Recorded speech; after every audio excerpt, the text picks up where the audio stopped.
Halo teman-teman, Indonesia terkenal punya ribuan destinasi wisata yang memukau. Tapi, tahukah kamu, ada beberapa tempat indah yang justru jarang dikunjungi wisatawan. Padahal, pemandangannya gak kalah keren dari destinasi populer lainnya loh. Yuk, kita jelajahi 5 tempat wisata yang jarang dikunjungi wisatawan. Yang pertama, Goa Jomblang. Gua Jomblang yang berlokasi di Gunung Kidul, Yogyakarta adalah gua vertikal sedalam sekitar 60 meter yang terbentuk akibat runtuhan tanah ribuan tahun lalu. Mulut gua berbentuk psikola besar dan menjadi pintu masuk utama wisatawan. Untuk mencapainya, pengunjung harus memakai peralatan khusus dan turun dengan teknik rappelling. Dari dasar goa, perjalanan dilanjutkan menyusuri lorong bawah tanah sepanjang kurang lebih 250-300 meter menuju Goa Grubuk yang terhubung dengan Gua Jomblang. Lokasi ini terkenal sebagai fenomena cahaya surga karena sinar matahari yang menembus celah goa sekitar pukul 11.30 sampai 12.30 WIB menciptakan pemandangan dramatis. Keunikan Gua Jomblang juga terletak pada hutan purba yang tumbuh di dasarnya, lengkap dengan pepohonan, paku-pakuan, dan lumut yang membuat suasana terasa seperti dunia lain. Biaya standar kunjungan Gua Jomblang biasanya sekitar 450 sampai 500.000 per orang untuk paket camping, sudah termasuk pemandu, peralatan, makan siang, dan asuransi. Wisatawan mancanegara dikenakan tarif sekitar 650.000. Parkir motor 3.000 dan mobil 5.000. Biaya ini belum termasuk transportasi menuju lokasi. Gua Jomblang jarang dikunjungi karena letaknya terpencil, aksesnya cukup sulit, memerlukan peralatan dan pemandu resmi, biaya tur yang relatif mahal, serta pembatasan jumlah pengunjung hanya sekitar 20-25 orang per hari untuk menjaga kelestarian goa. Yang kedua, Pulau Kanawa. Pulau Kanawa adalah pulau kecil yang berada di perairan Kabupaten Manggarai Barat, Nusa Tenggara Timur, sekitar 15 km dari Labuan Bajo. Pulau ini terkenal karena air lautnya yang jernih, pasir putih halus, dan terumbu karang yang indah, menjadikannya surga bagi pecinta snorkeling dan diving. Keanekaragaman hayati bawah lautnya sangat memukau, mulai dari ikan warna-warni, bintang laut biru, hingga karang sehat yang terjaga. Pulau Kanawa relatif tenang dan belum terlalu ramai, sehingga cocok untuk wisatawan yang ingin menikmati suasana damai jauh dari keramaian. Fasilitas di pulau terbatas, biasanya hanya berupa penginapan sederhana dan restoran kecil. Biaya masuk sekitar 100.000 per orang, belum termasuk biaya transportasi kapal dari Labuan Bajo yang bersekitar 200-400.000 pulang pergi, tergantung jenis kapal dan negosiasi.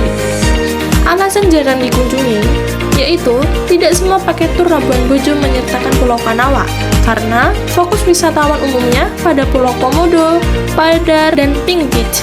Selain itu, fasilitas yang terbatas membuat sebagian wisatawan lebih memilih destinasi yang lebih ramai dan lengkap.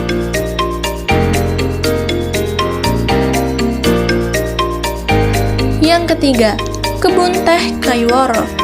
Kebun Teh Kayuwara terletak di kaki Gunung Kerinci, Kabupaten Kerinci, Jambi. Selain pemandangan hijau yang indah dan sejuk, kebun ini menghasilkan teh hitam berkualitas tinggi yang dieksplor ke berbagai negara.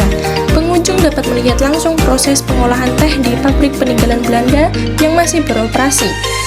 Selain itu, suasananya juga tenang, sangat cocok untuk relaksasi sekaligus belajar tentang sejarah dan produksi teh. Biaya masuk umumnya gratis untuk melihat area kebun.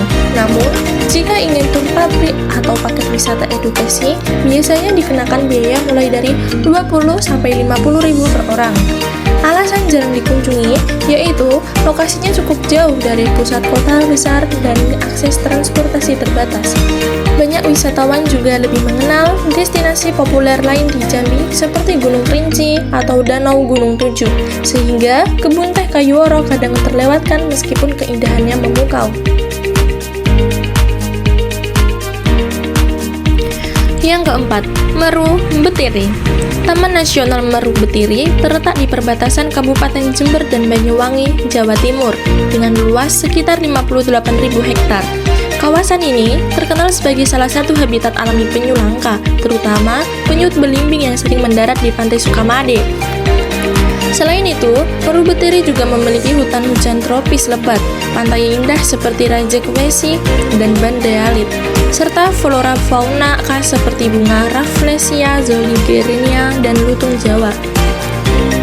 Keunikan Meru Betiri bukan hanya pada keindahan pantainya, tetapi juga nilai ekologi yang tinggi. Wisatawan bisa menyaksikan pelepasan tukik, menjelajah hutan dengan satwa liar, hingga menikmati suasana alami yang masih terjaga keasriannya. Biaya masuk ke Taman Nasional Meru Betiri berkisar 10-20 ribu untuk wisatawan domestik dan 150 ribu untuk wisatawan mancanegara. Namun, untuk menuju ke Pantai Sukamade, biasanya diperlukan paket tur khusus dengan biaya tambahan karena jalurnya cukup ekstrim dan memerlukan kendaraan 4 WD. Alasan jarang dikunjungi karena lokasinya sangat terpencil dengan akses jalan menantang. Sebagian jalurnya berupa tanah dan sungai yang harus diseberangi. Fasilitas wisata juga terbatas, lebih banyak berupa homestay sederhana di sekitar kawasan. Karena itu, hanya wisatawan petualang atau pencinta alam yang biasanya datang, sementara turis umum cenderung memilih destinasi yang lebih mudah dijangkau. Dan yang terakhir yaitu Pantai Pulau Merah. Pantai Pulau Merah terletak di Kabupaten Banyuwangi, Jawa Timur. Ciri khasnya adalah sebuah bukit kecil berwarna kemerahan di dekat bibir pantai, yang dapat dicapai dengan berjalan kaki saat air laut surut. Pasirnya berwarna putih kecoklatan, air lautnya jernih, dan ombaknya cukup besar, namun teratur, sehingga terkenal di kalangan peselancar, terutama pemula. Pemandangan saat matahari terbenam sangat memukau, memantulkan cahaya keemasan di permukaan laut dengan siluet bukit merah di tengahnya. Suasana di sekitarnya cenderung tenang, jauh dari hiruk-pikuk kota, dengan udara yang masih segar. Alasan mengapa jarang dikunjungi? Yang pertama, akses yang relatif jauh. Pantai ini berada di sekitar 60 km dari pusat kota Banyuwangi. Perjalanan memerlukan waktu kurang lebih 2 jam dengan jalur sebagian melewati pendesaan dan tikungan tajam, sehingga kurang praktis bagi wisatawan yang terbiasa destinasi dekat kota. Yang kedua, promosi yang terbatas. Meski indah, Pantai Pulau Merah tidak dipromosikan sebesar destinasi terkenal seperti Pantai Kuta di Bali atau Kawah Ijen, sehingga banyak wisatawan luar daerah bahkan tidak tahu keberadaannya. Yang ketiga, fasilitas wisata yang masih sederhana. Fasilitas seperti hotel berbintang, pusat hiburan, atau restoran modern terbatas.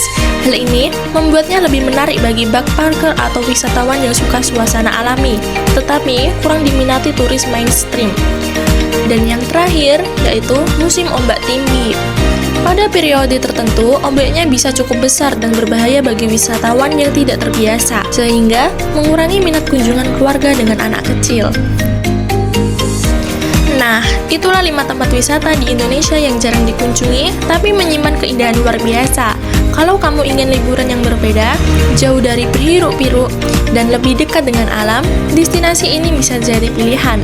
Jangan lupa like, share, dan subscribe supaya kamu gak ketinggalan rekomendasi wisata keren lainnya. Sampai jumpa di video berikutnya.